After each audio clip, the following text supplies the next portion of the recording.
Cik gados sāk trenēties? Sāku trenēties 9 gados. 9 gados sāku trenēties basketbolā. Tas posms būtībā viss jaunības skolas laiks bija saistīts ar sporta skolu un ķerkalu. Līdz basketbolam nodarbojos ar sporta dejām. Būtībā līdz tiem 9 gadiem no pirmās klasītes līdz 3. Iespējams, un daudz saka, ka arī basketbolu spēlējot var pamanīt dažus soļus no dejošanas. Tā kā pieļauju, ka arī dejošana man dejo daudz labu basketbola spēles pilnveidošanai. Redzot, kā jaunieši trenē tagad un kā bija mūsu laikā, tik specializēta un specifiska treniņa nebija. Tad vairāk bija treniņi, tās pamatlietas mums mācīja. Tās mēs apguvām un vairāk bija tāds skrien un met basketbolu kādu stundu. Tā kā treniņi bija diezgan intensīvi un pietiekoši daudz. Kā jau minēju, tās bija tās dažas lietas, ar ko jauniešiem bērniem nodarboties. Nebija tik daudz iespēju, kā tas ir pašlaik. Tad nāca jauniešu periods, gadi 15, 16, kad parādījās arī daudz citas intereses, teiksim, tam iziet visi cauri, ballītes, meitenes, jaunas emocijas, bez tā nekur. Un tad lielu lomu nospēlēja tieši mans pirmais treneris, vidusskolas vecumā, tādā 10. 11. klasē.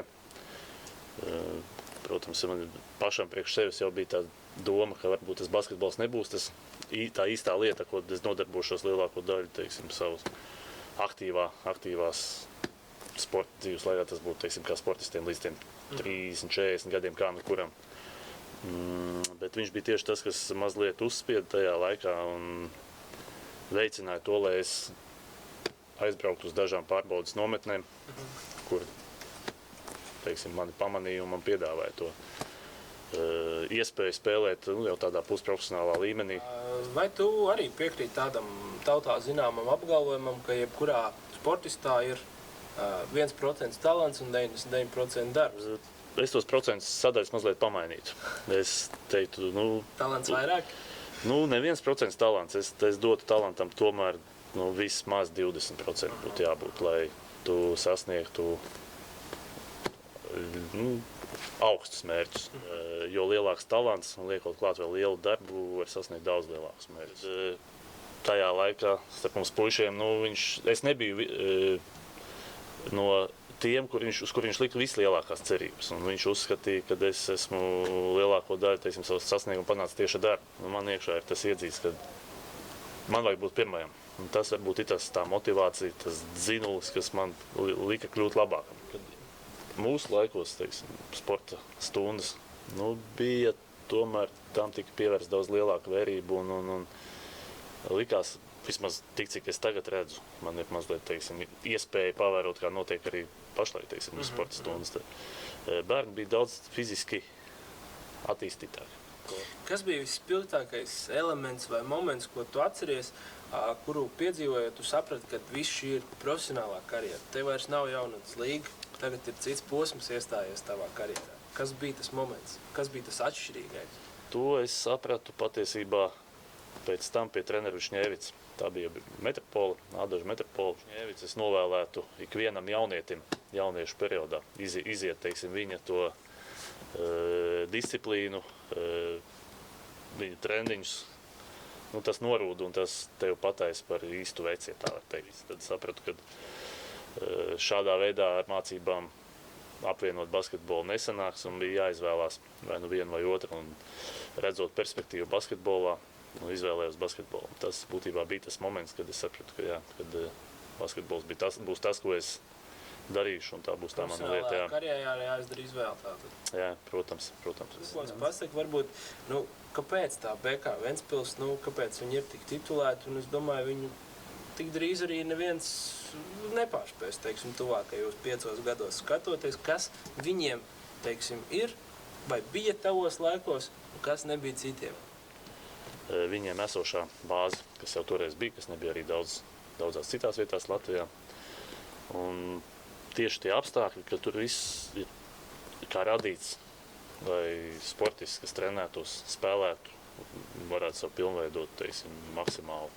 Tas vienmēr Ventspilī bijuši tiešām labi treneri, apstākļi, tā ir zāle, tas ir apkārtējā vide, sabiedrība un šis, teiksim, kluba kluba vadības nostāja atbalsts, kas būtībā ir vienmēr pastāvīgs.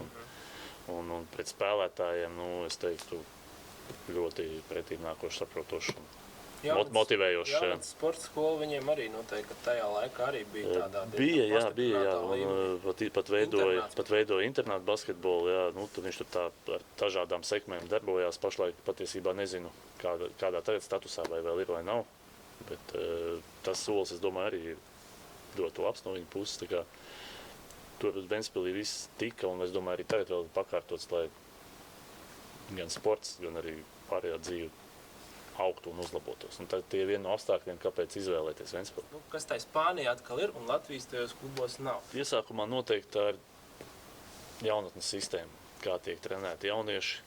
Viņi daudz vairāk pievērš uzmanību tieši individuālajai sagatavotībai, tā tehnikas attīstībai, individuālās tehnikas un taktiskai domāšanai un taktiskai spēlē. Tas nāk tikai pēc tam, kad tu esi individuāli tehniski gatavs to izdarīt. Pats Spānijas ACB līgas status arī dod savu, lai uzmanību pievērstu gan labākie aiz okeānijas Amerikas spēlētāji, gan tie paši labākie Eiropas spēlētāji. Tas to līmeni arī ceļ. Un tas to līmeni arī šīs valsts līgai ceļ. Nosauc divus spēlētājus. Vienu Latvijā, vienu ārpus Latvijas, pret kuriem tev aizsardzībā spēlēt, tā teikt, nepatīk visvairāk. Tad, ja no sākuma iespējams tev, teiksim, kāds spēlētājs ir neērts, tad mums tā specifika Latvijā, ka mēs ar viņu sezonas laikā ļoti daudz un bieži tiekamies, un tie spēlētāji tik ātri nemainās. Un tu viņu tā iepazīsti, ka tu jau zini viņu katru nākamo soli, ko un kā viņš darīs. Tā kā, ja vienu brīdi viens spēlētājs ir neērts, tad nākamajā brīdī viņš tu jau viņu zini, viņa kustības uz priekšu, ko viņš mēģinās darīt. Tāpēc kā Aigars savas profesionālās karjeras laikā, principā visur, kurien ir spēlējis ar 5. numuru Ventspilī 5., Spānijā 5., Latvijas izlasē 5. numurs vienmēr bija aizņemts. Latvijas izlase jau zināja, ka, ja saucam Vītolu uz izlasi, 5. numurs jau ir rezervēts, tur jau ķeksītis ir atlikts. Pastāst varbūt, kāpēc tas tā ir, tas 5. tev tāds veiksmes cipars, vai tur kaut kas cits ir apakšā, ko mēs nezinām. Ja nemaldos, pat vai nebija tā, ka lūk, šādi numuri palikuši izvēlēs jaunais cilvēks. Jā, tāds simbolisks, un sākot ar to spēlēt, un es viņu pieņēmu kā savējo, un es nezinu pēc numeroloģijas, vai viņš būtu mans veiksmīgais vai neveiksmīgais. Es nezinu, neesmu pētījis, jā, tieši tā. Šeit Valters, man liekas, būtu speciālists pateiks priekšā, kāds ir numeroloģijas speciālists. Pastāst varbūt, kāpēc tas iemesls ir tieši izvēle kritus tieši uz politiku. Paša teiksim, iniciatīva, vai tev teica, Aigara atbalstītāji būs, ej un kandidē. Tā ir tā vēl lieta, kas man aizrāvus.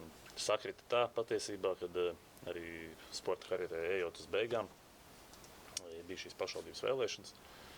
Un nav noslēpums, ka parasti jau savās, teiksim, dzimtajās vai savos novados pilsētās, kur mēs esam dzīvojuši, uzauguši, ka iedzīvotāji vairāk vai mazāk balso tomēr par sabiedrībā zināmiem, populāriem cilvēkiem. Man ir interesanti, jā, kamēr es to visu, teiksim, iepazīstu un es uzskatu, ka es vēl visu neesmu iepazīstis un vēl visu neesmu izdarījis. Kā domā, vai politiku vispār var iepazīt līdz galam? Visiem domāju, ka nē. Tur viņi mainās, teiksim, apstākļi, un tieši ar to varbūt ir interesanti tur būt. Tas ir Latvijas izlases krēkls. Parādīšu, kad Aigara Vītola krēkls. Un šim krēklam ir ne tikai spēļu krēkla vērtība, jo uz viņu pats Aigars ir uzlicis arī savu autogrāfu. Tāpēc sasparojieties, un skatītāji jautājums nosaukšu jums arī tagad. Skatītāji jautājums tātad ir tāds, ar kuru Latvijā zinām pazīstam mūziķi Aigars Vītols ir kļuvis par, vienā komandā spēlējot, ir kļuvis par pirmo pasaules čempionu ielu basketbolā, mūsdienās tā zināmajā streetbolā.